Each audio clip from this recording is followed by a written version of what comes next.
जय Malhar news चॅनलच्या सर्व प्रेक्षकांना सपना चौधरीचा नमस्कार। नंदुरबार जिल्ह्यातील तळोदा तालुक्याचा बोर धडगाव तालुक्यातील गौ या गावातील रस्त्याला 7 वर्षांपासून बोर कसा काय दिसला नाही, बांधकाम विभागाचा अजब कारभार, बिरसा फायटर्स संघटनेकडून चौकशीची मागणी। पंतप्रधान ग्राम सडक योजना अंतर्गत सन 2017 ते 18 कामाचे नाव चौगाव ते मालखुर्द, रापापूर, बोरमाळ, तळोदा, लांबी 500 किलोमीटर, अंदाजित रक्कम 343 लक्ष, अंक खोडलेले।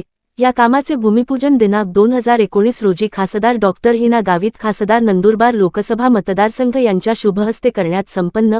अशा आशयाचा बोर धडगाव तालुक्यातील गौ या ते चुलवड या रस्त्यावर लावण्यात आला आहे।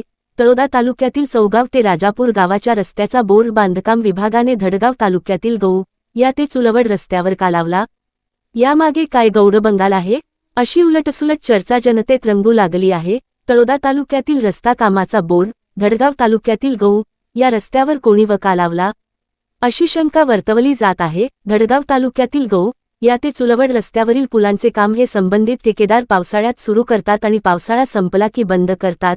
गेल्या 3 वर्षांपासून पुलाचे काम अपूर्ण आहे। ही परिस्थिती पाहण्यासाठी गेलेल्या बिरसा फायटर्स संघटनेच्या पदाधिकाऱ्यांना हा अनधिकृत बोर्ड दिसून आला।